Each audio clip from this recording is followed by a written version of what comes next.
अस्सलामु अलैकुम वरहमतुल्लाहि वबरकातुहू। आप देख रहे हैं हमारा चैनल वज़ाइफ का ख़ज़ाना और मैं मोहम्मद साजिद अली ख़ान। दोस्तों, जिस तरह आपको मालूम है कि हमारे इस चैनल पर अमूमन वज़ाइफ ही बताए जाते हैं और इसी मुनासबत से आज मैं आप लोगों को जो वजीफ़ा बताना चाहता हूँ वो है आपस में दिल में मोहब्बत पैदा करना, नाराज़गियाँ दूर करना, रूठे हुए को मनाना। अगर आप किसी से प्यार करते हैं, वो आपसे नहीं करता, तो उसके दिल में मोहब्बत कैसे पैदा हो। ये वजीफ़ा बहुत ही मुजर्रब है और बहुत ही आसान है, और अगर आप तवज्जो से, यकसुई से, दिल जमी से पढ़ेंगे, आपका तसव्वुर जितना कवी होगा, पढ़ने का अंदाज जो है आपका अगर अच्छा होगा, तो एक ही दिन में आपको कामयाबी हासिल हो जाएगी। ये वजीफ़ा अमूमन एक ही दिन में असर दिखाता है, मगर पढ़ने वाले पर है कि वो किस अंदाज से पढ़ता है, उसके पढ़ने का अंदाज कैसा है।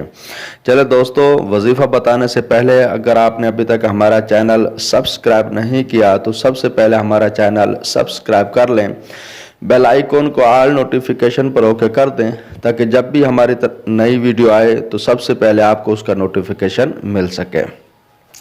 दोस्तों, अगर आपने वजीफ़ा करना है तो सबसे पहले नमाज इशा से फारिग होकर दुरूद इब्राहिमी आपने 11 मरतबा पढ़ना है, और कोशिश करें कि जिसके लिए पढ़ना है अगर उसकी तस्वीर हो तो उसकी तस्वीर सामने रख लें, अगर तस्वीर नहीं तो तसव्वुर कामिल रखें।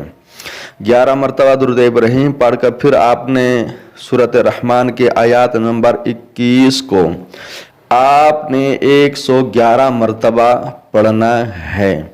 इस चीज़ का ख्याल रखना कि जब आयत पढ़ रहे होंगे तो तसव्वुर कामिल होना चाहिए। जितना आपका तसव्वुर कामिल होगा, तस्वीर अगर है तो तस्वीर रख के सामने उस पर पढ़ाई करें, तो इंशाल्लाह जिसके लिए करेंगे जितना आपका तसव्वुर कवी होगा उतना ही उस बंदे पर असर करेगा।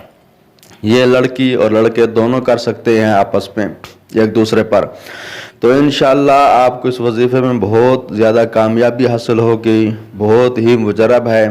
और 111 मरतबा जब आप ये वजीफ़ा पढ़ लेंगे, उसके बाद आखिर में फिर 11 मरतबा दुरूद इब्राहिमी पढ़कर आपने वजीफ़ा ख़त्म कर देना है। और साथ कोशिश करें कि तौबा और इस्तिग़फ़ार करें, दुरूद पाक की कसरत करें, अल्लाह तबारक व तआला से दुआ करें। इंशाअल्लाह अल्लाह तबारक व तआला की ज़ात से उम्मीद है कि आपका एक ही दिन में कामयाब हो जाएंगे। अगर बिलफर्ज एक दिन में काम ना हुआ तो आप दूसरे दिन भी कर सकते हैं, तीसरे दिन भी कर सकते हैं। मेरा तो मशवरा यही है कि जब तक ये काम ना हो आप इसको करते रहें, तो इंशाअल्लाह अल्लाह तबारक व तआला के ज़ात के फजल करम से आपको कामयाबी हासिल हो जाएगी। अगर आपको हमारी ये वीडियो पसंद आई तो लाइक और शेयर ज़रूर करें। अस्सलामु अलैकुम वरहमतुल्लाहि वबरकातुहू।